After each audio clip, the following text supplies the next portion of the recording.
श्री शिवाय नमस्तुभ्यम। प्रयास करा करो, अगर घर में संपदा लक्ष्मी नहीं आ रही हो, व्यापार व्यवसाय नहीं चल रहा हो, नौकरी सर्विस नहीं मिल रही हो, बहुत तकलीफ हो, 7 बेलपत्री केसर को घिसकर चंदन बनाकर बेलपत्री पर बीच वाली पत्ती पर ओम लिखना है।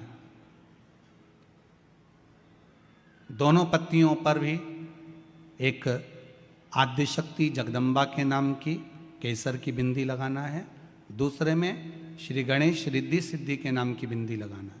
शिव जी पर समर्पित करते जाना, शंकर को चढ़ाते जाओ। सोमवार की अष्टमी के दिन भगवान शंकर को बेलपत्र समर्पित जरूर करना चाहिए, वो भी शाम के समय पर।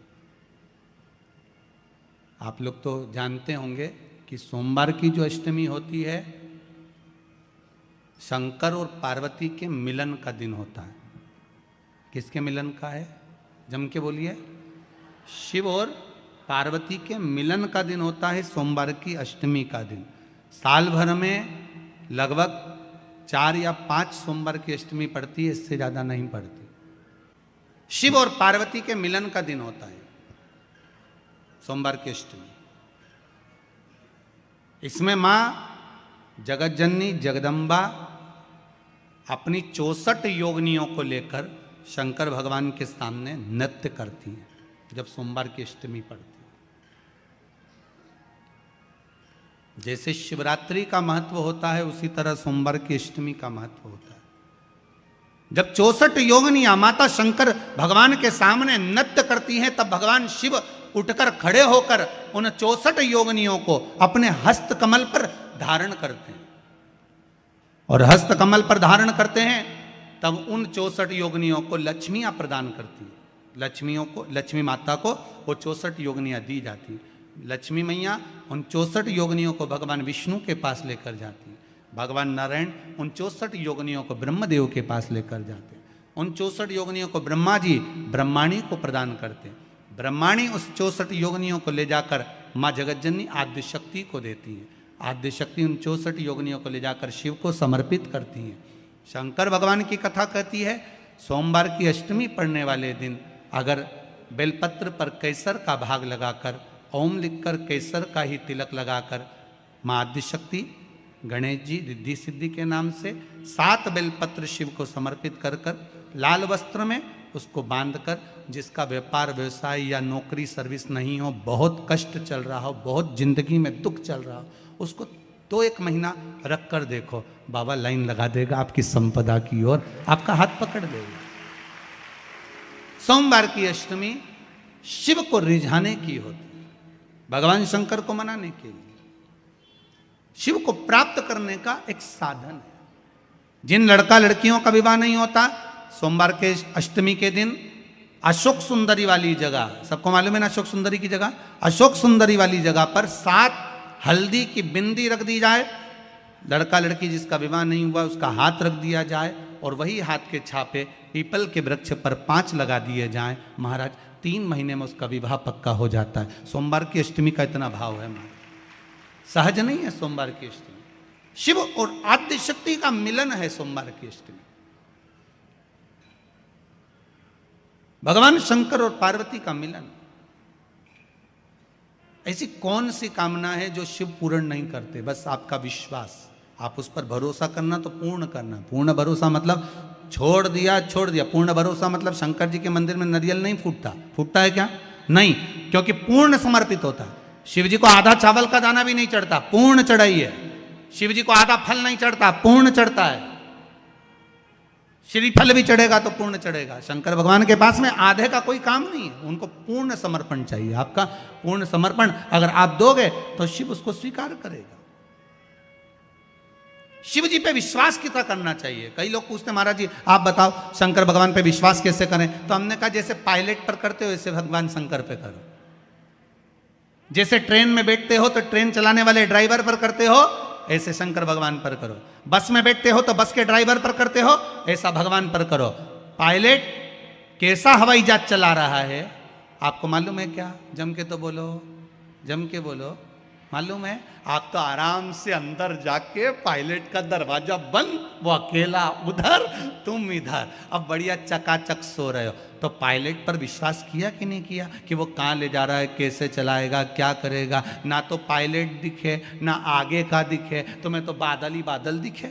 बोलो सही है कि गलत है? इसके सिवाय कुछ दिखे तो तुम तो बिल्कुल अंधे भक्त बनकर बैठ गए कि पायलट चला रहा है, अपने को क्या करना। और मैं नाम बोला जाता है कि आज ये पायलट फ्लाइट को चला रहा है, बस उसी तरह तुम अंदर जाके बैठ गए, अब पायलट लेकर जा। उसी तरह ट्रेन में आराम से सो रहा है वो अकेला बेचारा ड्राइवर, बटन दबाए, ये दबाए, सिग्नल नहीं देखे और तुम्हें निपटा दे तो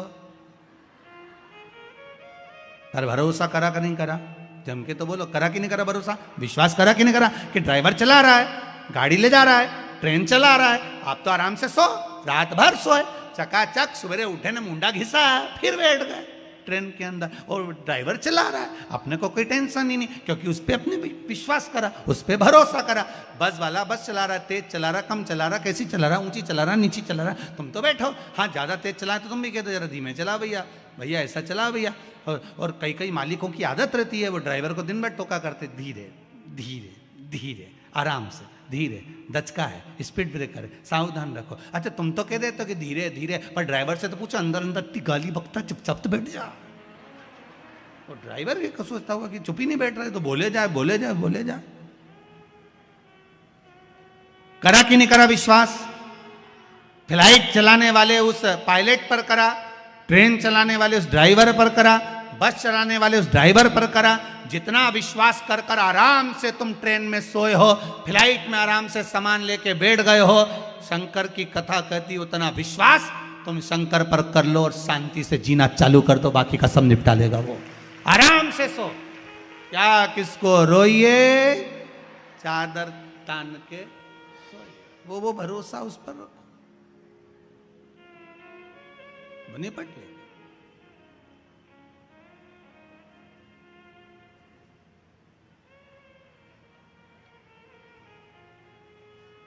फिर वो कर सकते,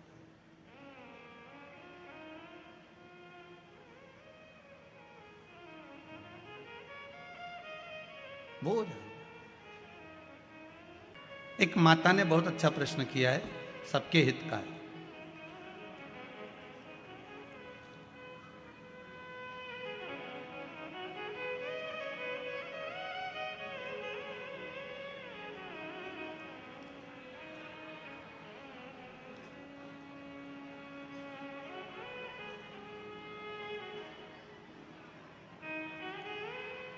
श्री शिवाय नमस्तुभ्यम।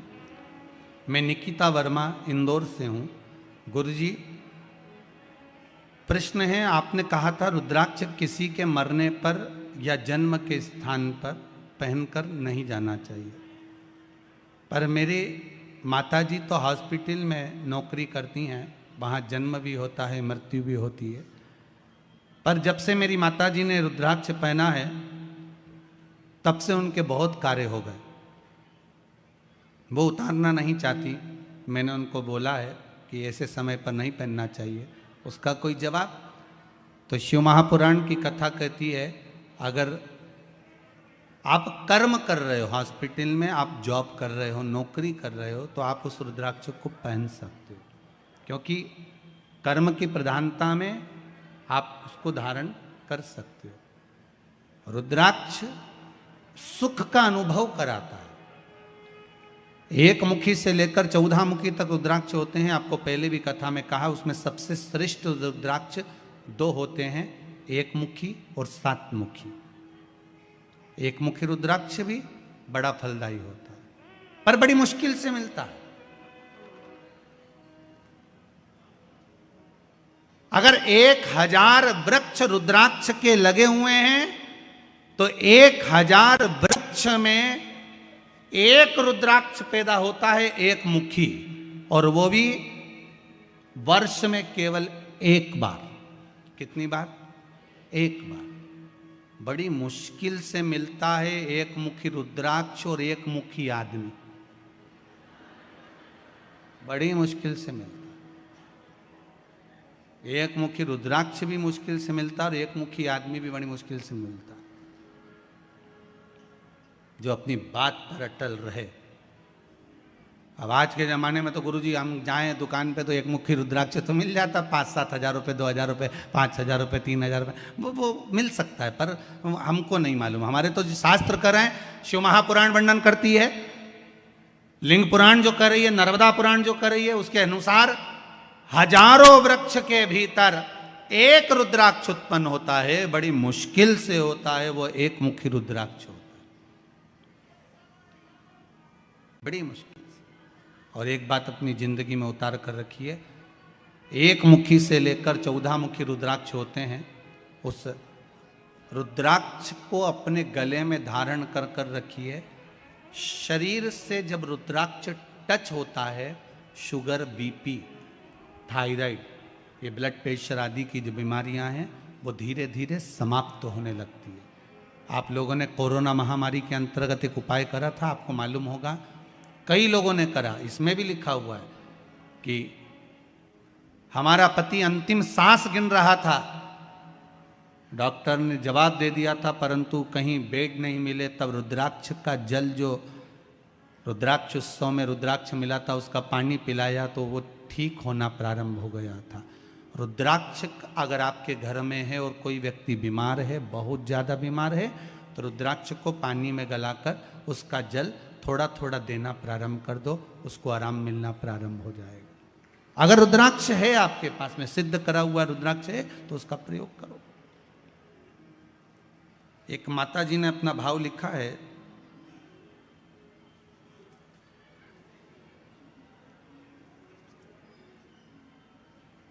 बबली सांगरे, कुंदन नगर, इंदौर से आई हैं। बहुत दिनों से कहीं बैठी हैं। बबली जी सांगरे माता, आप ही हैं? हाथ हिला दो एक बार। आपने लिखा है, दीदी, बहुत दिनों से मेरे पति का कोई काम नहीं था, ना ही कोई व्यापार व्यवसाय था।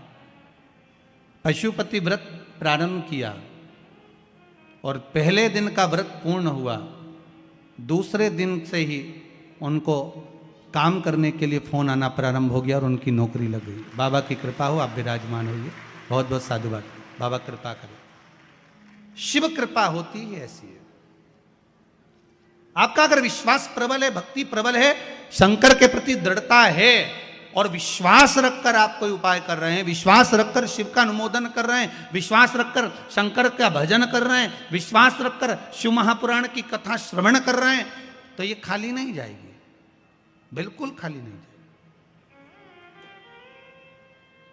समुद्र में डूबता है व्यक्ति, पानी में डूबता है तो मर जाता है, शिव महापुराण में डूबता है तो तर जाता है। ये शिव पुराण है ही ऐसे, इसमें डूबने वाला तर गया।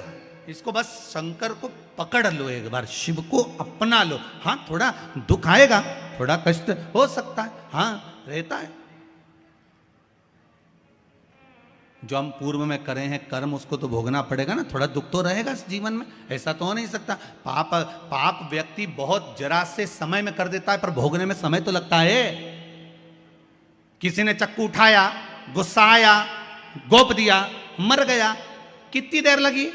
आप बताओ जरा, बोलो कितनी देर लगी? चक्कू उठाया, गुस्से में था, मैं तुझे छोड़ूंगा नहीं, और तलवार ली, चक्कू लिया, गोप दिया, कितनी देर लगी? बोलो बोलो जरा, कितनी देर लगी? 15 मिनट, 20 मिनट, इससे ज्यादा लगा? अब उसने चक्कू उठाकर गोप तो दिया, अब भोगने में कितना समय लगा? पकड़ के ले गए, थाने में बंद कर दिया, पेशी पर पेशी चलती रही, महीने निकल गए, साल निकल गए, पढ़ा रिया, फिर जज ने निर्णय दिया, इतने साल की निकेत, फिर वो पड़ा रिया। अब सोचो जरा, मारा कितनी देर लगी? 15 मिनट। मारा कितनी देर लगी? 20 मिनट। मारा कितनी देर लगी? 25 मिनट। और भोगा कितना? 8 साल, 10 साल, 4 साल, 6 साल, 6 महीना, 5 महीना भोगने में समय लगता है। उसी तरह व्यक्ति झूठ एक बार बोल देता है, कपट एक बार कर देता है, बेईमानी एक बार कर देता है, थोड़ा सा प्रपंच एक बार कर देता है, थोड़ा सा बेकार काम थोड़ी सी देर के लिए अच्छा बनने के चक्कर में कर देता है, पर भोगना बहुत लंबा पड़ जाता है। कई जन्म लेना पड़ते हैं तब जाकर भोग पाता है। 84 लाख योनियां ऐसी नहीं हो गई, ये भोगने के लिए हुई। चुराब गोपा 15 मिनट लगे, पर भोगने में साल निकल गए। पेशियां ही चलती रही 1 साल तक। तो बेकार कर्म करने से पहले 50 बार विचार करो कि हमें भोगना कितना पड़ेगा, कितना। कभी कभी अपने अपने पतियों से भी पूछ लिया करो, ये तुम जो कमा कर ला रहे हो, इसमें ये बताओ कि तुम किसके लिए कमा रहे हो। कभी कभी पति से पूछो, किसके लिए कमा रहे हो? सुबह 8 बजे दुकान खोलकर बैठते हो, रात को 11 बजे आते हो, 2 रोटी सही से खा नहीं पाते। वो तो कोरोना महामारी का धन्यवाद दो जो 2 साल घर में बिठाकर गरम गरम रोटी खवा दी, नहीं तो ठंडी खाते थे डब्बे की। टिफिन जाता था घर से और रोटी ठंडी हो जाती थी। दुकान पर कमाने से फुर्सत नहीं मिलती, 1 मिनट की फुर्सत नहीं, रोटी खाने का समय नहीं। तू ग्राहक देख, तब रोटी चलते चलते खाता, ठंडी रोटी, बासी रोटी, ठंडी दाल, ठंडा खाना। और बेचारा कमा कमा के मरी जा रहा, पसीना बह जा रहा, और कमाए जा रहा, और रोटी भी ठंडी। वो तो भगवान, कई लोग कहते कोरोना महामारी आ गई, हमारा ये चले गया, वो चले गया। भगवान को धन्यवाद दो, घर में 2 रोटी ऐसी अभी तक नहीं खाई थी, तक कमाया तो गरम नहीं खा पाया। पर कोरोना में नहीं कमाया तो भी भगवान ने गरम गरम दी, जा थोड़ा मुरमुरा लिया, जा थोड़ा सा भेल बना ले, जा। इतना खाया कि किरानों की दुकान पे पोछा पड़ गया। 2 साल इतना कोरोना महामारी में खाया, ना काम चल रहा था, ना धंधा चल रहा था, केवल मुंडा चल रहा था।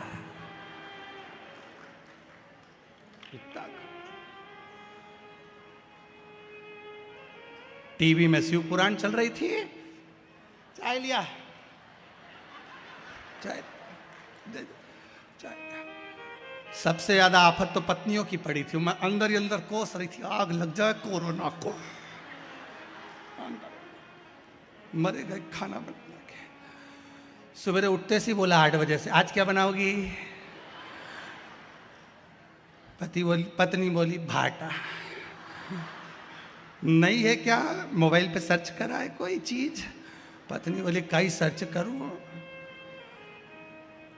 इतना खाया, गरम गरम खाया। इतना साल कमाया तो गरम नहीं खाया, पर नहीं कमाया तो खाया। भगवान बोले मैंने दिखाया है कि तू कुछ मत कर, जन्म मैंने दिया है, पेट में भरूंगा, तू बैठ तो सही, रोटी बना बना के खिलवाऊंगा, ऐसी जोरदार जोरदार, आलू का पराठा, टमाटर की लौंजी ऐसी जोरदार बनाए। शाम की तैयारी, फिर 4 बजे देख तो जरा कुछ रखा है, तो एक काम कर मठरी बना ले, मैदा अभी फोन करता हूँ घर आ जाएगा। तो क्या साहब दुकान पे तो नहीं है, मैं दूसरी दुकान से ला देता हूँ। हाँ लिया तो मैदा ला देना, थारी भाभी मंगवाई थी हो, ला दे। फिर मैदा आया, 2 दिन में तो मैदा साफ सेव। पत्नी भी खुश, अब कुछ नहीं है, चुपचाप बैठ जाएगा। परंतु वो सुबह से खुद ही उठ गया, आज चाय मैं बनाऊं। पत्नी के चलो राम भजे, क्या कि मैं चाय बनाऊं तो तू पोहा गला दे, जब तक तू गला पो। भगवान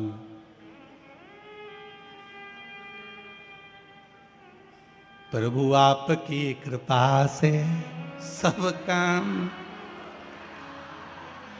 करते हो भोले बाबा, मेरा नाम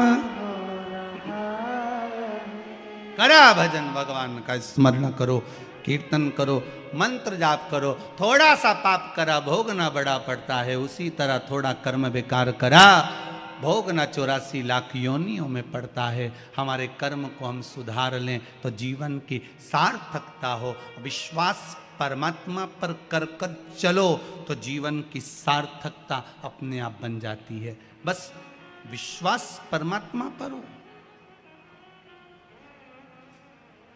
तेरे कर्म का फल भी तुझको ही पाना है। तेरे कर्म का फल भी तुझको ही पाना है। महाराज, इस संसार में आए हो, कोई दूसरा इस कर्म का भोग नहीं भोगेगा, भोगना हमको ही पड़ेगा। बस भजन से उस कर्म का जो भोग है उसको हम काट सकते हैं। माहिल्याबाई, जिसने अपने जीवन में दुख को हर पल खड़ा देखा, पर उस दुख में माता अहिल्याबाई कभी हारी नहीं, वो कभी नहीं हारी। दुख आया जीवन में, ऐसा नहीं है कि दुख नहीं आएगा। जब माता स्वयं अहिल्याबाई शिव की उपासक है और भगवान शंकर की भगत हैं, तो ऐसा नहीं है कि दुख नहीं आए। जीवन है, मानव का शरीर है, तो दुख तो आता ही है। और वो दुख हमें कुछ सिखाने के लिए आता है। वो तकलीफ, वो कष्ट हमें कुछ बताने के लिए आता है।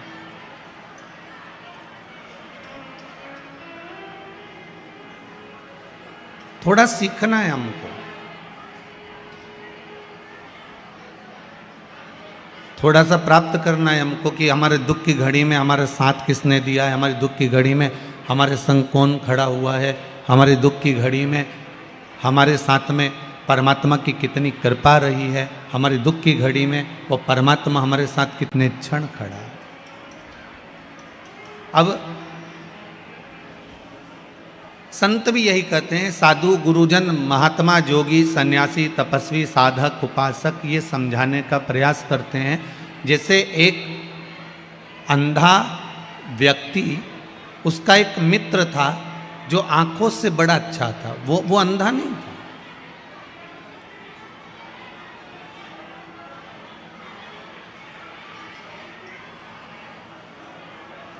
एक अंधा व्यक्ति और एक उसका मित्र जो आंखों से ठीक है। एक निवेदन आप सभी से है, कल भी कहा था, 3 घंटे की कथा है। इत बारिश में, कीचड़ में, ठंड में आप सब लोग इतनी संख्या में आए हो। हमें तो विश्वास नहीं था, हमें तो लग रहा था इतना पानी गिर गया है, इतना कीचड़ हो गया है। तो आप लोगों से निवेदन है, 9 बजे 10 बजे से आप लोग जो जगह संभाले हो, करबद्ध निवेदन है कि 3 घंटे की कथा को मौन रहकर श्रवण कर लो। जिस कार्य के लिए आए हो, भगवान से जो मांगने आए हो, वो तुम्हें प्राप्त हो। दूसरी बार फिर आप शिव महापुराण की कथा सुनने जाओ तो लोगों से कह सको कि हमें कुछ मिला। आप शांति से अगर कथा सुनेंगे, आपके पास में जो माताएं बैठी हैं, हमने कल भी कहा था, जो बोल रही हो उसके चरण छू लीजिए कि थोड़ी सी शांति रख लो। कार्यकर्ता अगर बीच में बोल रहे हैं तो उन कार्यकर्ताओं के पांव पड़ लीजिए कि आपके हाथ जोड़ते हैं, आप शांति से बैठ जाइए। तो कथा का सुख बड़ी, आप लोगों ने, हम तो कोई बात नहीं, गाड़ी से आए, अंदर प्रवेश कर गए, बैठ गए, हमारा कोई बात नहीं है। परंतु आप लोग तो कितने समय से आए हो, कोई पानी में, कोई कीचड़ में, पीछे पीछे की माताएं तो गीले गीले में बैठी हुई हैं, कोई खड़े हुए हैं। सही मायने में बताएं ना, तो इतना पानी जो रात भर से गिर रहा है, सवेरे से लेकर अभी तक गिर रहा है, 10 मिनट 20 मिनट पहले बंद हुआ है, इतने पानी में कोई कहीं नहीं जाता। ये तो आपकी श्रद्धा है शंकर जी के प्रति जो आप यहाँ आ गए। अच्छे से अच्छा कार्यक्रम करके देख लो, इतने पानी में कोई नहीं जा सकता। ये केवल आपका विश्वास और मेरे कुबेरेश्वर महादेव की कृपा और मेरे महाकाल राजा की दया है जो आप लोग यहाँ आए। बहुत कठिन है महाराज, बहुत कठिन, पर जिस कारण से आप लोग आए हो, बाबा आपकी मनोरथ पूर्ण करे। आप जो मांगने के लिए आए हो बाबा से, बाबा आपकी झोली खुशियों से भरे। श्री, साथ में बोलेंगे, श्री शिवाय नमस्तुभ्यम, श्री शिवाय नमस्तुभ्यम, श्री शिवाय नमस्तुभ्यम। भगवान देवाधिदेव महादेव ओगड़दानी, त्रिकालदर्शी, कैलाशी, अविनाशी मेरा शंकर। गुरुजन, संत जन, साधु जन, ब्राह्मण जन, बड़े बड़े विद्वत जन हर पल हर घड़ी आकर ज्ञान उपदेश देते रहे। जैसे एक अंधा व्यक्ति, एक नेत्र वाला व्यक्ति, दोनों मित्र हैं, दोनों में अच्छी मित्रता है। और दोनों में इतनी मित्रता थी, दोनों एक बार गए कहीं और जाने के बाद एक कुटिया में, एक भवन में दोनों सोए। सुबह जो आंख वाला मित्र था वो उठ गया, नदी पर स्नान करने के लिए चला गया। अंधा व्यक्ति सो रहा।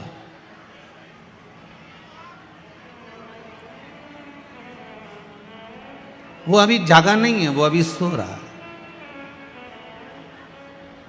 जो आंख वाला था वो स्नान करने गया, जो अंधा था वो सो रहा था।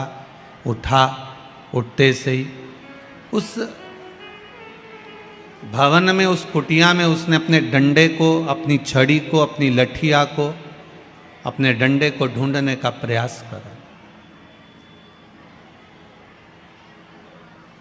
पर छड़ी, डंडा, लठिया उसके हाथ में नहीं आई। इतनी तेज ठंड पड़ रही थी कि एक सांप उस कुटिया में भी जाकर छुपा हुआ था। बहुत ठंडक के कारण वो सर्प, इतनी ठंड थी, इतनी कड़ाके की ठंड थी कि वो सांप भी ठंड के कारण अपने प्राणों को खींचकर डंडे की तरह पड़ गया। इतना कड़ला हो गया कि जैसे उसमें प्राण ही नहीं।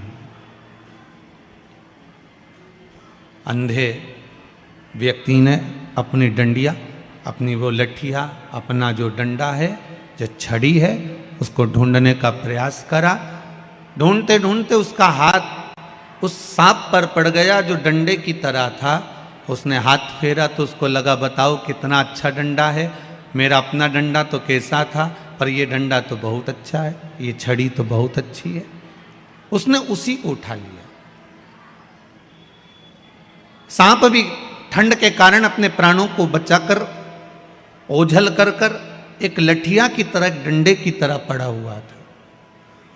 वो बोला नहीं, हलचल नहीं करी उसने, हिला नहीं, डुला नहीं, डंडे की तरह पड़ा। थोड़ी देर बाद वो आंख वाला व्यक्ति आया। उसने देखा कि इसके हाथ में लठिया की जगह, डंडे की जगह इसके हाथ में तो सांप पड़ा है। उसने समझाने का प्रयास करा, अरे तेरे हाथ में सांप है, छोड़ दे, ये सांप है।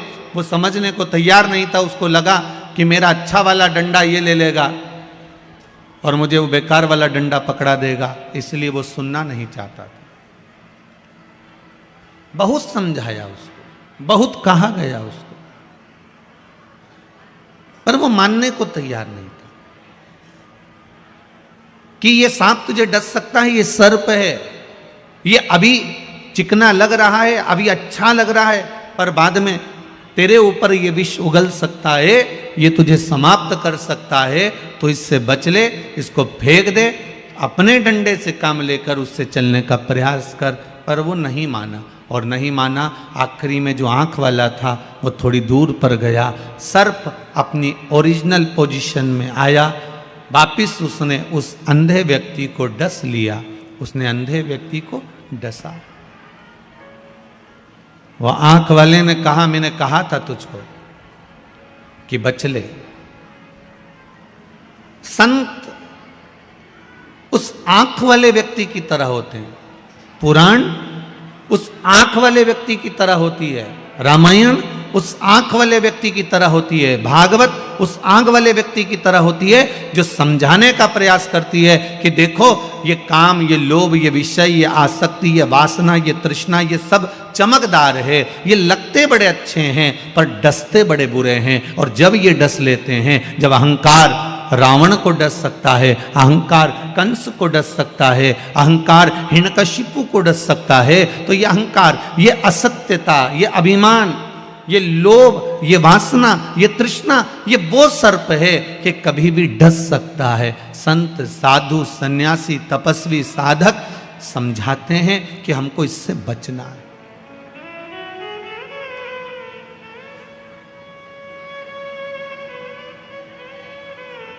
कितनी ही आप पुस्तकों को उठाकर देखना, सारे राजघरानों को उठाकर देखना, एक एक राजघराने को आप नेट पर सर्च कर कर देखना, किसी राजघराने में संतों को बुलाकर सत्संग नहीं किया जाता था। यहां तक कि मीराबाई,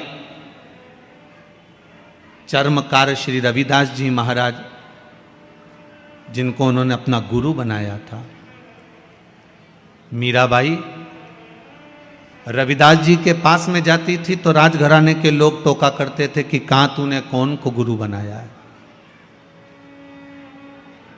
मीरा, क्या तुझको कोई गुरु नहीं मिला जो तूने चमड़े का जूता बनाने वाले को गुरु बना लिया?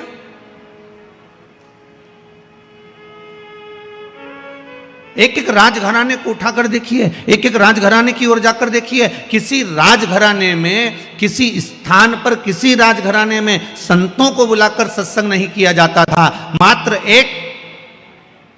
एक थी इस इंदौर की, इस मालवा की महारानी माता अहिल्याबाई, जो संतों को बुलाती थी और सत्संग किया करती थी। केवल एक थी, और वो भी साधारण नहीं थी।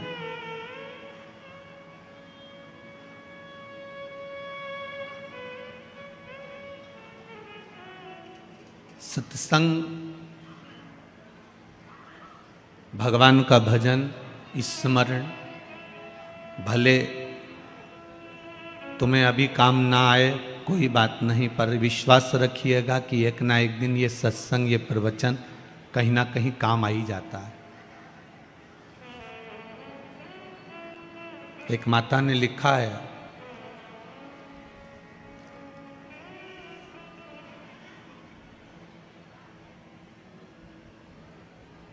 ललिता जी शर्मा हैं, विजयनगर से आई हैं। कहाँ बैठी हैं, जरा हाथ हिलाएंगे? कहीं बैठी हो तो हाथ हिला देना। हाथ हिलाइए। आप ही हैं? आपने लिखा है 2 साल पहले डॉक्टर ने कैंसर बता दिया था। आहार नली का कैंसर था, जिसकी वजह से खाना पीना सब बंद हो गया था। डॉक्टर ने ऑपरेशन कर दिया और बोला कि यह आहार नली अब काम नहीं करेगी, आप भोजन नहीं कर पाएंगे।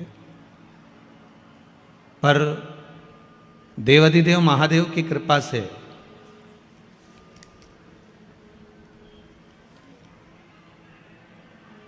शंकर जी की कथा पर विश्वास किया और जो उपाय शिव महापुराण के बताए गए उसके अनुसार रुद्राक्ष का जल पीना प्रारंभ करा। अब मेरी आहार नली काम कर रही है, मैं भोजन भी कर रही हूँ, पानी भी पी रही हूँ।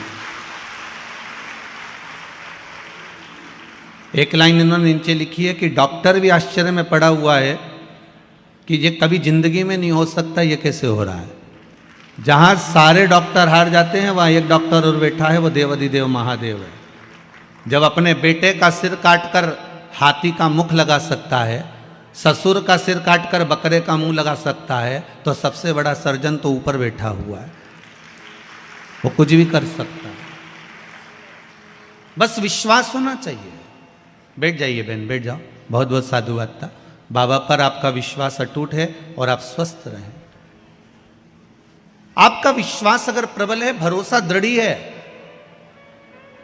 पहले भी कथा में कहा, ना तो हम किसी को भभूति देते हैं, ना हम किसी को बेल देते हैं, ना हम कोई टोना जानते हैं, ना हम कोई टोटका जानते हैं। हम तो ये शिव महापुराण की कथा जानते हैं, जिसको लोगों ने छुपा कर रख दिया था। इसको लोग जानते नहीं थे। बस इस पुराण को लेकर आपके नगर में आए हैं। आप जितनी शांति से, शीतलता से इसमें से कुछ ले जाओगे, ये मेरा विश्वास है, 3 महीने में दौड़कर कुबेरेश्वर धाम आ जाओगे कि मेरा काम हो गया। ये मेरा भरोसा है, विश्वास है मुझे मेरे शंभू पर।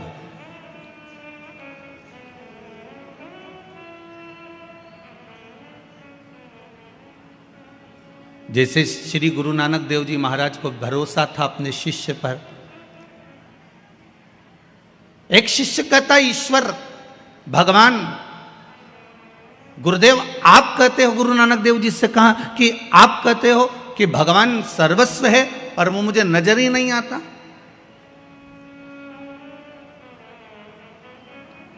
पर गुरुदेव गुरु नानक देव जी ने कहा ऐसा नहीं है। आप अगर स्थूल छोटे से छोटे जीव में भी अगर परमात्मा का दीदार करोगे तो तुम्हारे सामने खड़ा हो जाएगा।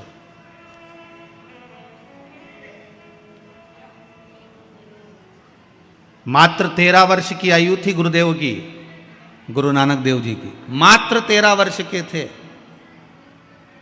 और 13 के आंकड़े पर ही अटक गए थे गुरु नानक देव जी। एक घर की दशा को देखकर किराने की दुकान पर जाकर बैठे और किराने की दुकान पर कोई सामान लेने के लिए आया और गुरु नानक देव जी ने 13 किलो मात्र तोल कर दे दिया था और वो 13 किलो ऐसा तोल कर दिया कि वो 13 का आंकड़ा गुरु नानक देव जी के हृदय में बैठ गया। अब कोई सामान लेने आए तो गुरु नानक देव जी 13 किलो ही देते थे। कोई सामग्री दाल लेने आया 13 किलो, चावल लेने आया 13 किलो, गेहूं लेने आया 13 किलो, अनार बाजरा ज्वार जो लेने आया वो 13 किलो। नानक देव जी की खबर पहुंच गई माता जी के यहाँ। माता जी के यहाँ पहुंची तो माता से कहा कि नानक तो बड़ा विचित्र हो गया कि ये 13 किलो तोल तोल कर दे रहा। नानक जी से माँ ने पूछा बाबू ये तो बताओ बेटा कि ये क्या कर रहे हो। कोई अगर 5 किलो लेने आया तो तूने 13 किलो दिया, कोई 4 किलो लेने आया तो 13 किलो दिया, कोई 50 किलो लेने आया तो 13 किलो दिया। तो 13 को बिठाकर सत्संग मत करो पर इतना तो करो कि अपने घर में 10-15 मिनट बैठकर भगवान का भजन तो करो।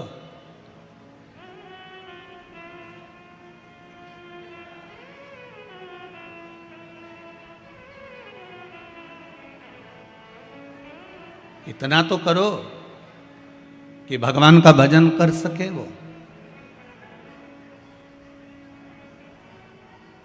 कितने घर हैं जिनके घरों में भगवान का भजन स्मरण संकीर्तन सत्संग कितनी देर होता होगा, कितनी देर। थोड़ी देर के लिए घर के लोग इकट्ठे होते हैं उसमें भी तू तू मैं में लग जाते हैं।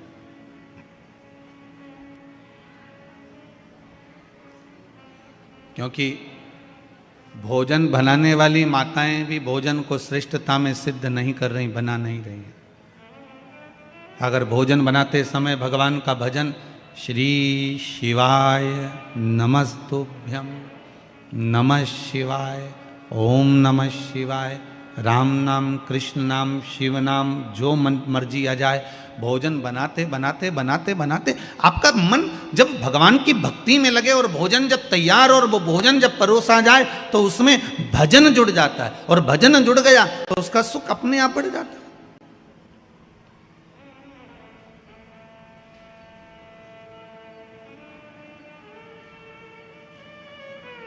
अपने आप वो भक्ति की ओर बढ़ जाएगा।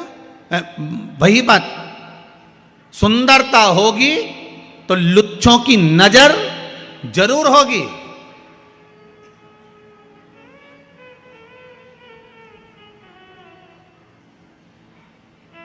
अगर घर में धन होगा तो चोरों की नजर जरूर होगी और अगर आपके हृदय में शिव का भजन होगा तो शंभु की नजर जरूर होगी। आपके हृदय में अगर भगवान का भजन है, भगवान की भक्ति है, स्मरण है, कीर्तन है, मंत्र जाप है, नाम जाप है, कुछ भी थोड़ा सा आपने किया है तो वो मिलेगा जरूर। आप एक बेलपत्र एक छोटी सी बेलपत्र, मात्र छोटी सी छोटी भी बेलपत्र आप अगर शंकर को चढ़ा रहे हैं, विश्वास रखकर चढ़ा रहे हैं तो वो बेलपत्र कोई साधारण नहीं है हमारा। वो बेलपत्र साधारण नहीं है, बड़ी औषधि। शिव को चढ़ने के बाद वो तो औषधि हो गई। शमशान की राख, आप में से कितने लोग मुर्दे को जलाने जाते होंगे, जलाकर आते होंगे, आके नहाते होंगे। बोलो सही है कि गलत है? स्नान करते हो मुर्दे को जलाने के बाद? क्यों नहाते हो? अरे मुर्दे को लेकर गए थे, अरे भस्म लग गई होगी, राख लग गई होगी, मुर्दे को लेकर गए थे, चलो स्नान करो, चलो नहाओ, चलो जल्दी से स्नान करो। अब मुर्दे को लेकर गए, उसकी राख जरा सी टच हो गई तो स्नान करना पड़ा। वही मुर्दे की राख मेरे देव अधिदेव महादेव पर चढ़ रही है, और वही मुर्दे की राख जब शंकर भगवान पर चढ़ी, चढ़ने के बाद उतरने के बाद में पैकेट बनाकर वो 5-5 हजार रुपए की बिक रही है, और लोग उसे तिजोरी में रख रहे हैं। जरा विचार करिए कि उस राख भी करोड़ों की हो जाती है उसको मात्र स्पर्श हो जाने पर, मात्र उसको छू लेने पर।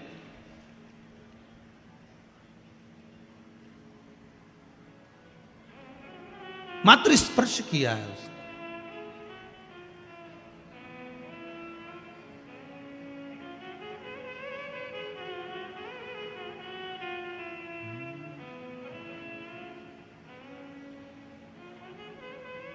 बखान क्या करूं मैं राखों के ढेर का, चपटी भभूत में है खजाना कुबेर का।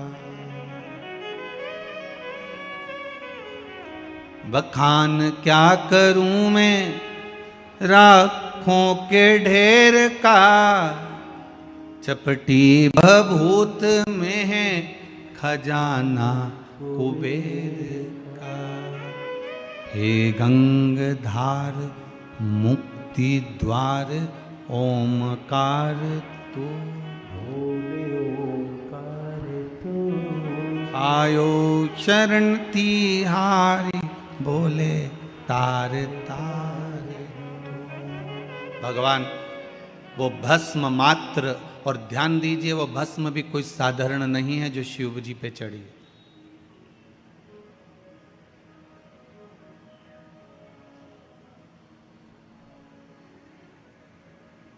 वो भस्म भी साधारण नहीं है।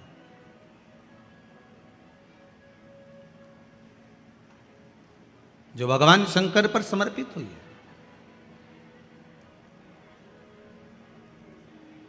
जो शिव उपासना में लगी रहती है।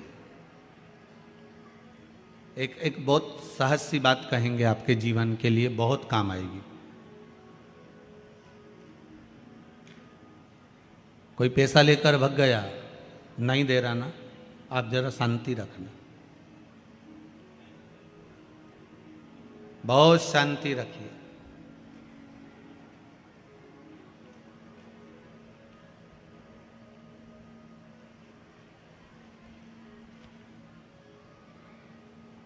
एक अलोना कंडा जानते हो ना, जो अलोना कंडा किसको कहते हैं? एक होता है गाय का गोबर जिसको थाप दिया जाता है। ये जो थपा हुआ जो कंडा होता है ये कभी भी यज्ञ में काम नहीं आता, आपको मालूम होगा।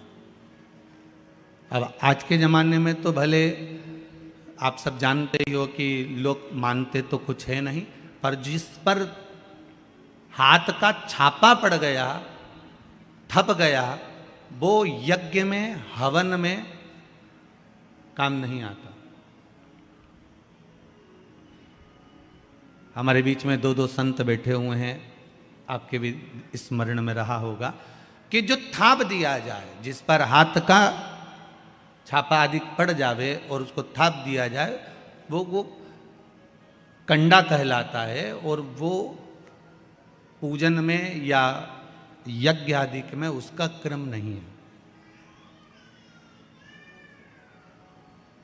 गाय जब पोटा करे और पोटा कर या उसको उठाकर ऐसा कैसा ही कहीं रख दिया गया, वो सूख गया, उसको अलोनी गोबरी कहते हैं,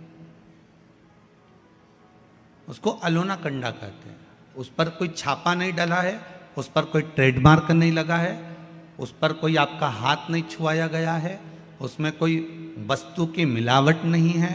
वो गाय ने दिया और वो सूख गया, उसको अलोनी गोबरी कहते हैं, अलोनी भस्म कहते हैं। उस अलोने कंडे को लाइए, उसको जलाइए, उसकी भस्म तैयार करिए। उस भस्म को तैयार कर उस भस्म को बेलपत्री के वृक्ष के नीचे रखकर, और उसमें थोड़ा सा भाव, एक भस्म को थोड़ा सा भाव, उस भस्म का एक छोटा सा लिंगायत आकृति सिद्ध कर उसको बेलपत्री के वृक्ष के नीचे रखकर उसका पूजन करिए। और किसके लिए करना है? जो पैसे ले गया और दे नहीं रहा।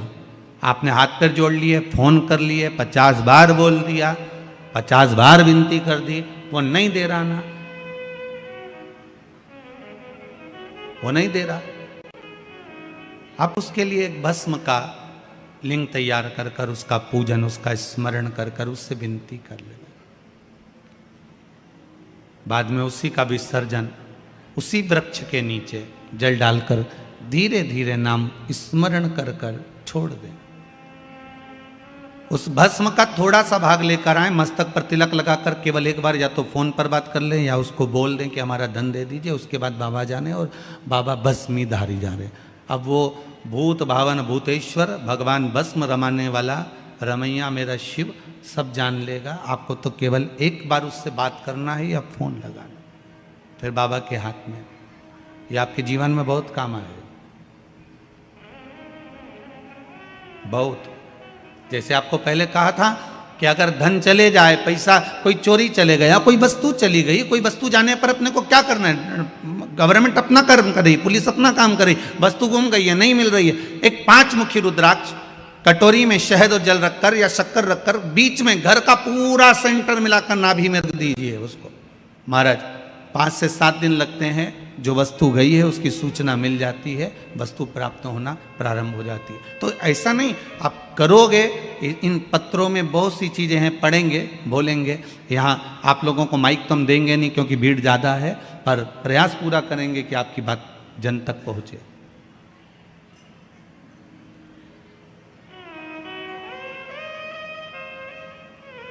भगवान की भक्ति कर,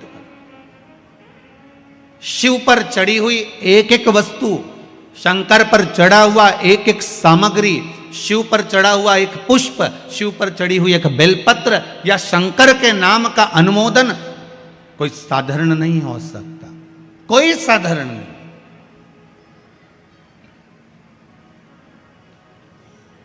और इस ठंड में बरसते पानी में आप जो शंकर की कथा सुन रहे हो, चाहे टीवी चैनल के माध्यम से, फेसबुक यूट्यूब के माध्यम से, चाहे इस कनकेश्वरी ग्राउंड के अंतर्गत मां कनकेश्वरी ग्राउंड के अंदर विराजमान होकर सुन रहे हो, आपकी जो बाबा के प्रति श्रद्धा है, विश्वास है, वो कभी कम नहीं होगा। उसका फल चौगुना आपको प्राप्त जरूर होगा, पक्का, कम नहीं होगा। इतने ठंड में तो लोग अपना कमरा नहीं छोड़ के आए। कौन छोड़े? ऑटो मिलेगा नहीं मिलेगा, पानी गिर रहा होगा, वहाँ व्यवस्था होगी ना होगी, कहाँ बैठेंगे, क्या करेंगे, क्या नहीं करेंगे। उसके बाद भी देखो तो दोनों पंडाल फुल पड़े और बाहर भी पब्लिक खड़ी। तो ये आपका श्रद्धा, आपका विश्वास नहीं तो और क्या है? भरोसा शिव पर है। टूटना नहीं चाहिए शंकर के प्रति विश्वास।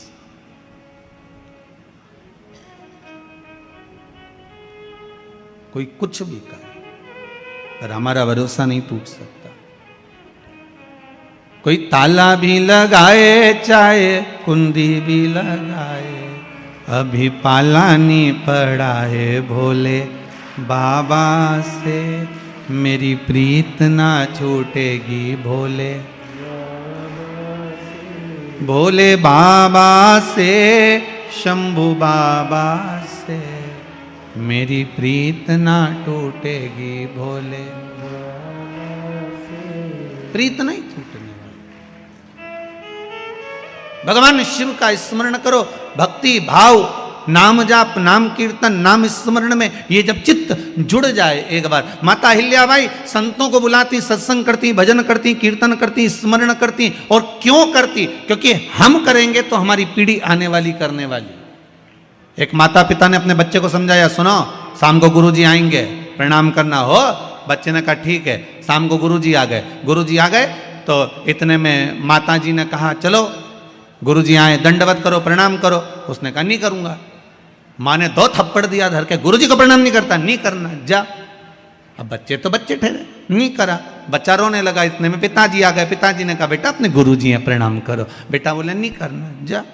अब बच्चा ने प्रणाम नहीं करा, पिताजी ने भी धो दिया उसको पकड़ के। अच्छा जो अब पिताजी ने जो धोया, इतने में गुरुजी बोले काय को मार रहे हो इसको, क्यों मार रहे हो? इतने में माता पिता बोले गुरुजी प्रणाम नहीं कर रहा ये आपको।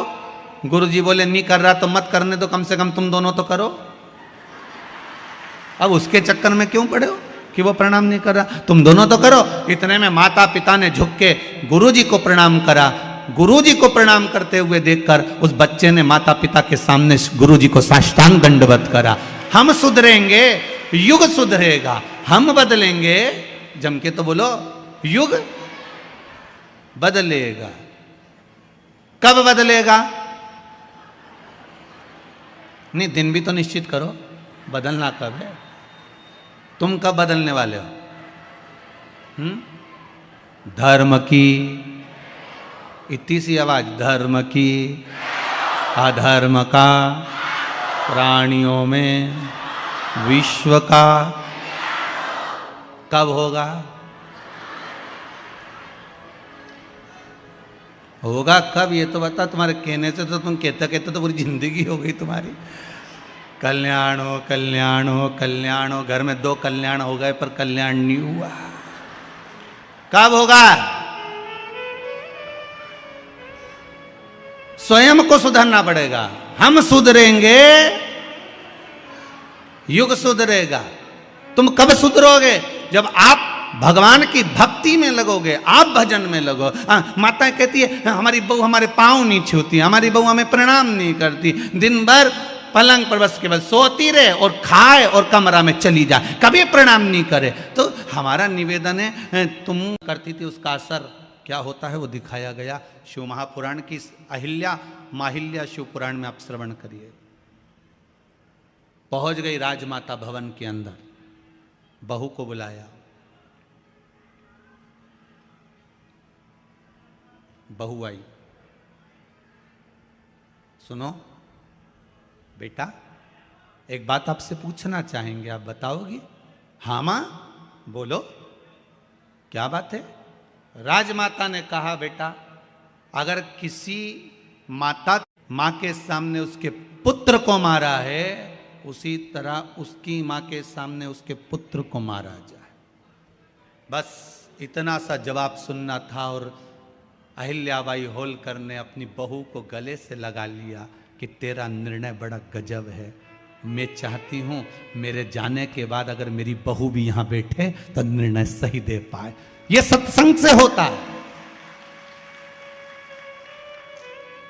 यहां अपना लोभ नहीं देखा जाता। सत्संग में, भजन में, संकीर्तन में संत का स्वभाव, एक संत का सहज स्वभाव होता है। सत्संग करने वाला सत्संगी जो होता है, भजनावली वो होता है, वो कभी अपना लोभ नहीं देखता। एक गांव में एक महाराज जी प्रवचन देने गए और प्रवचन देने गए तो गांव में जाकर उन्होंने, पंडित जी ने जाकर तुरंत गांव के लोगों से कहा, भैया हमको यहाँ भागवत जी करना है, तुम तैयारी कर दोगे?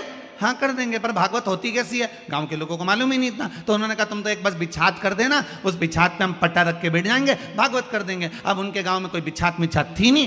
वो बेचारा गांव का सरपंच था, उसने अपनी धोती दे दी, धोती बिछा दी, उस पर पंडित जी बैठ गए, पंडित जी बैठ गए, सारे गाँव के लोग कथा सुनने आ गए, सारे गाँव के लोग कथा सुनने आए। पंडित जी ने कथा कहना प्रारंभ करी, किसी का मन नहीं लगा तो सब उठ के चले गए। अकेला बेचारा सरपंच बैठा हुआ था।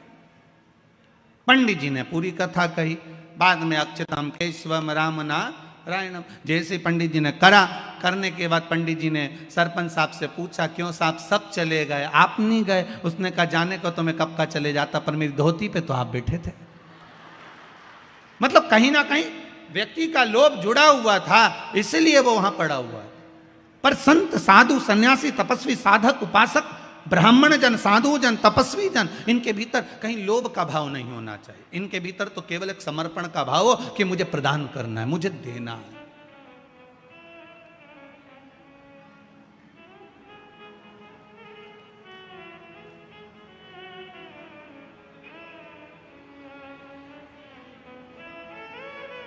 इनके भीतर तो केवल एक समर्पण का भाव। तूने सही निर्णय दिया है, बिल्कुल सही निर्णय, बिल्कुल सही निर्णय दिया। गले से लगा लिया। अपने बेटे मालोराव को हाथ पैर बांधकर रोड पर माता अहिल्याबाई ने पटक दिया। रथ लेकर चली। गौ माता आकर आड़े खड़ी हो गई, नहीं जाने दिया। लोग गाय माता को खींचने लगे, गौ माता को खींच रहे हैं।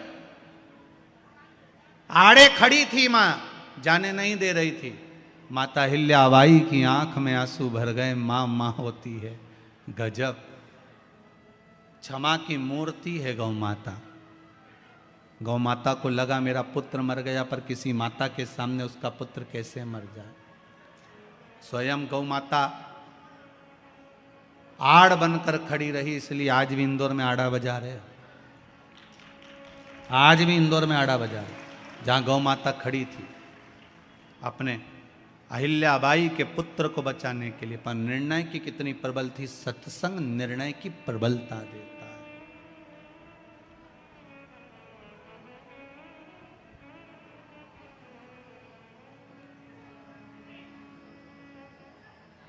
बस वो भाव शिव का, भगवान के प्रति अपने इस दिल को, इस मन को शिव तक रख दो। बाबा इस मन को, इस हृदय को, इस चित्त को, इस वृत्ति को आपके चरणों में ले जाकर रखिएगा।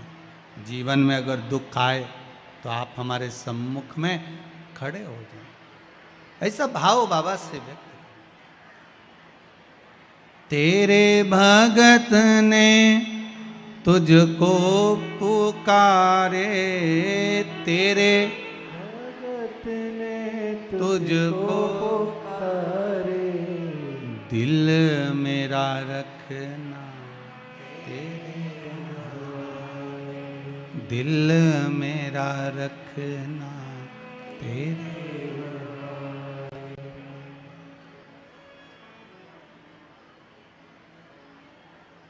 विपदा पड़ी तब तुझको पुकारे, विपदा पड़ी जब तुझको पुकारे, दिल मेरा रखना तेरे,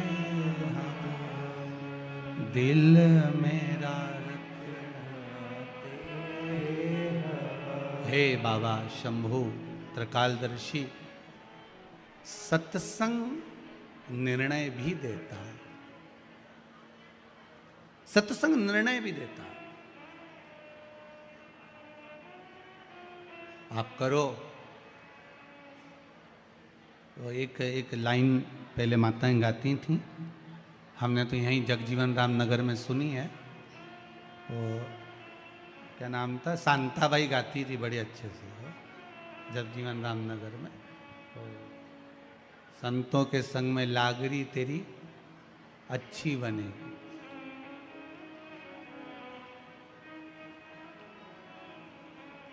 और मीरा की बन गई, ध्रुव जी की बन गई, संतों के संग में लागरी तेरी अच्छी बनेगी। इसका मतलब ये नहीं है, सत्संग से मतलब है इसका मतलब है कि आप सत्संग में लग जाओ, भगवान की भक्ति में लग जाओ, स्मरण में लग जाओ, संकीर्तन में लग जाओ, नाम जाप में लग जाओ, भगवान के कीर्तन में लग जाओ। आपकी जितने भी दुख होंगे वो भगवान के होंगे। हमें सोचना ही नहीं, आप तो छोड़ दो उसके ऊपर। जन्म किसने दिया? जम के बोलो, भगवान ने। मृत्यु कौन देगा? अरे बोलते तो जाओ, भगवान। ठीक है, अब जन्म उसने दिया है, मृत्यु वही देगा। तो पेट दिया है तो भोजन भी वही देगा। फिर अपने को टेंशन क्या है? महाराज बेटे की शादी हो जाए, बेटा तुम्हारा है, दिया तो उसी ने है ना। अगर उसने दिया है तो उसका भाग्य बनाकर भेजा होगा, और अगर भाग्य बनाकर भेजा है तो निपटेगा भी। तुम्हें क्या टेंशन?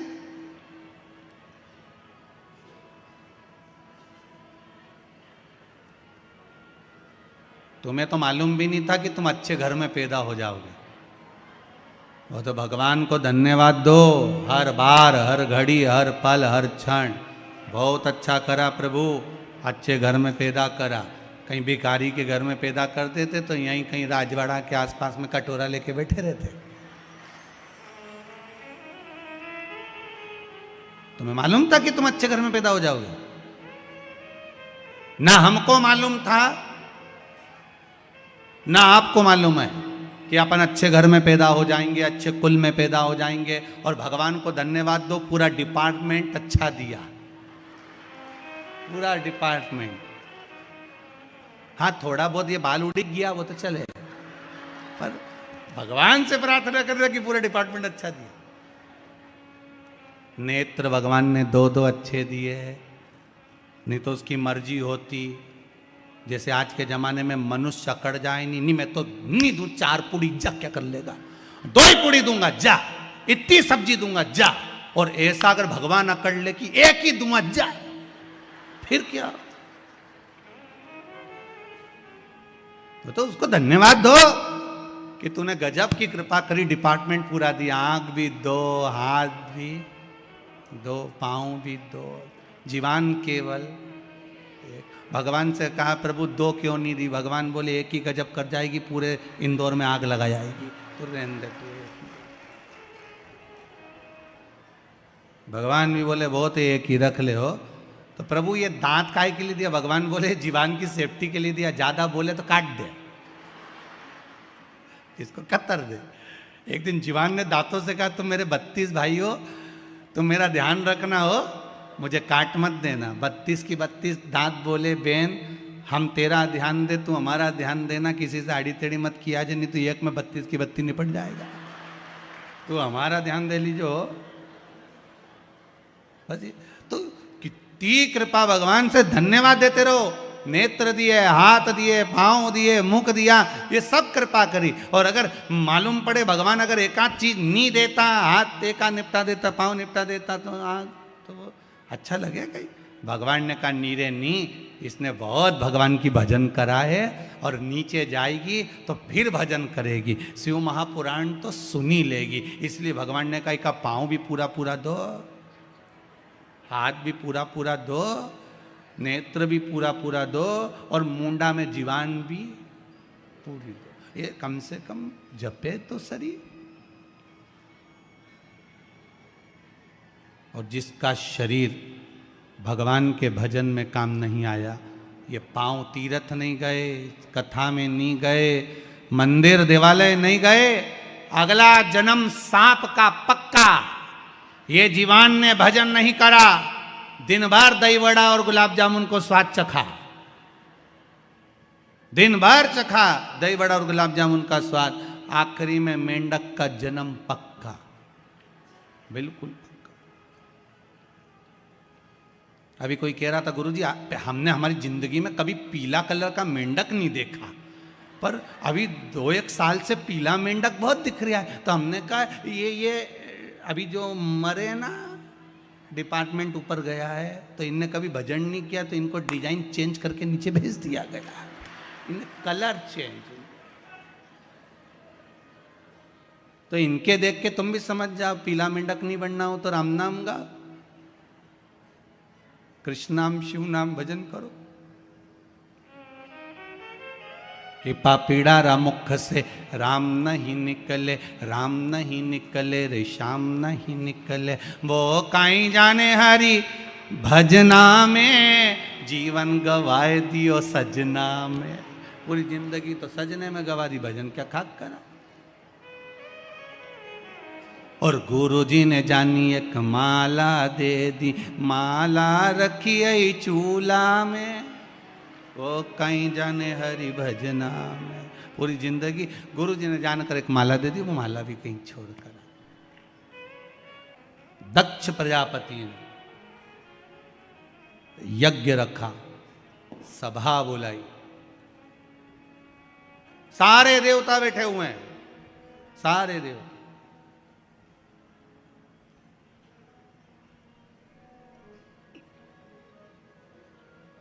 शिव जी भी बैठे थे,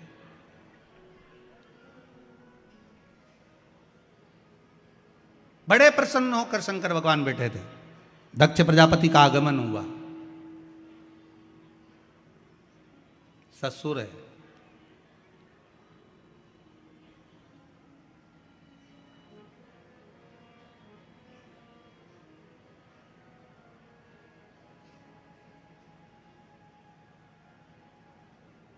ससुर।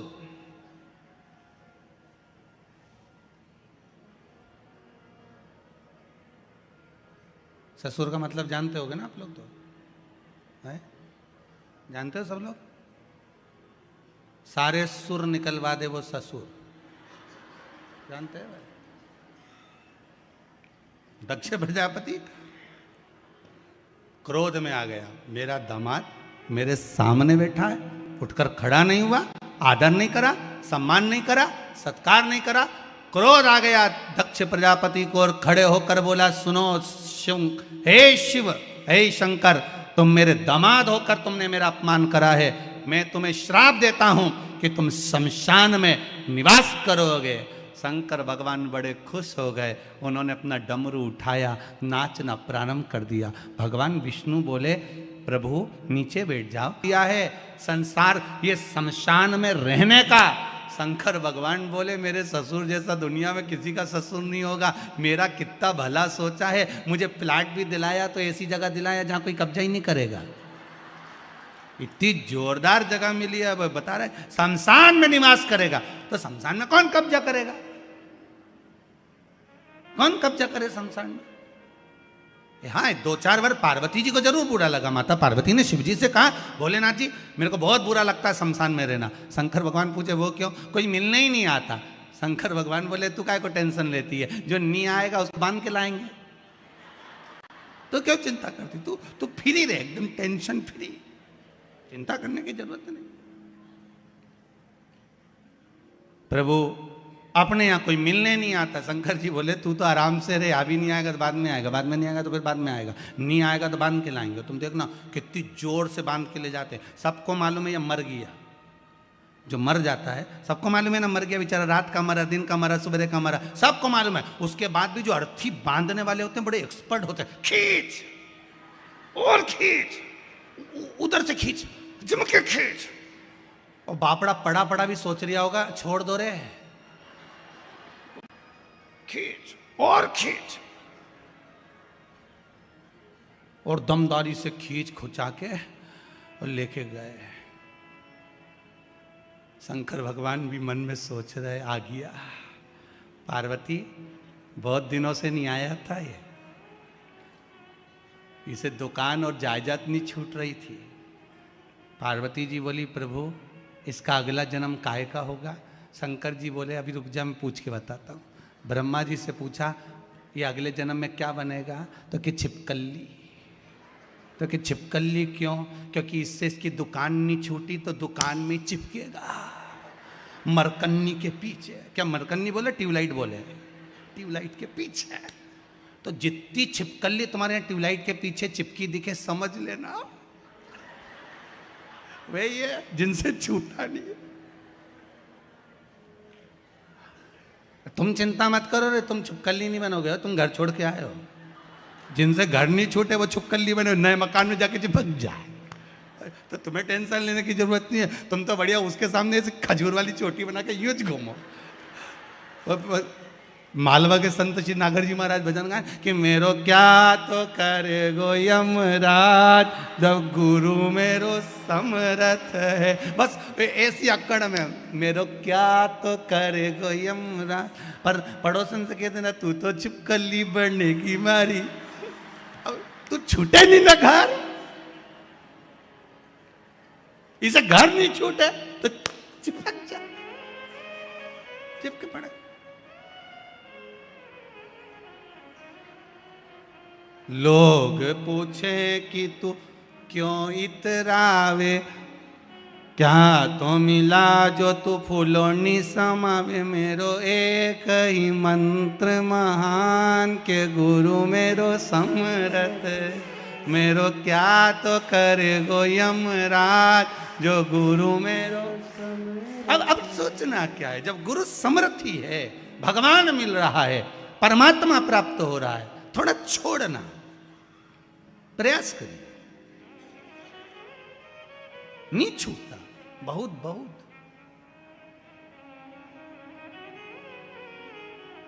बहुत हमारा अहंकार हमें छोड़ने नहीं जाता। शंकर भगवान ने कहा, पार्वती चिंता मत करो, अब शिव जी को श्राप लग गया, शमशान में निवास करोगे। शमशान कोई साधारण जगह नहीं है, जहां सबकी शान सम है, उसी का नाम सम शान है। अमीर भी जाता है तो बांस पर, गरीब भी जाता है तो बांस पर। अमीर भी जाता है तो सफेद कपड़े में, गरीब भी जाता है तो सफेद कपड़े में। जहां सबकी शान सम है, उसका नाम सम शान है, वहां सबकी शान बराबर है। हाँ, कोई अच्छा पैसे वाला हो और तुम्हारे यहाँ बहुत धनपति हो, डनलप के गद्दे पे ले जाए तो बात दूसरी है। पर हमने तो अभी तक नहीं देखा कि डनलप के गद्दे पे ले गए। जिनके भी ले गए, समझ में आ गया ना, घास का गद्दा लगा था, सफेद कपड़ा, उसकी भी कंपनी का नाम नहीं मालूम था कि कौन सी ब्रांड का था, बस उस पर लपेट के और ले गए।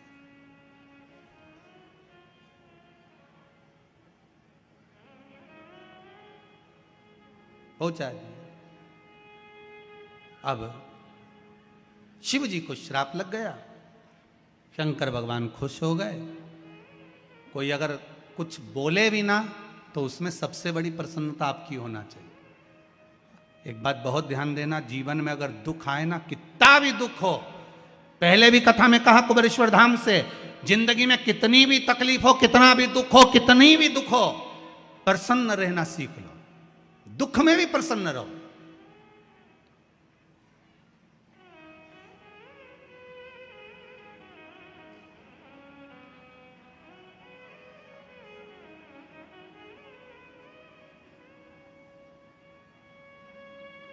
आज सवेरे जब माताएं मिलने के लिए भाई लोग आए तो एक माता ने कुछ पत्र लिखा था, वो मैं लाया नहीं, यहाँ पर कक्ष में होगा।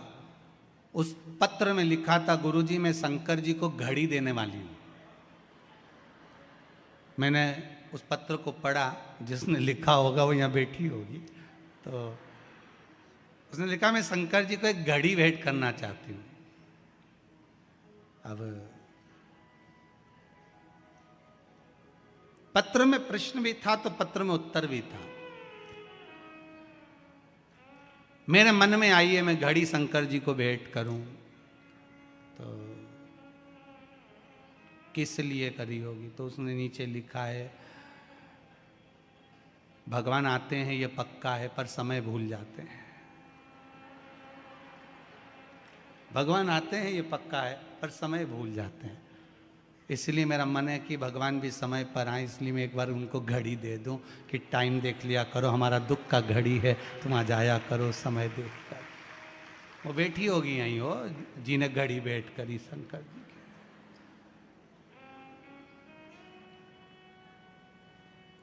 तो आप कहा करो ना, भगवान मेरे दुख के समय पर आप आए, पर समय निकलने पर ना आए, थोड़ा समय पर पहुंच जाओगे तो मेरा जीवन संवर जाएगा।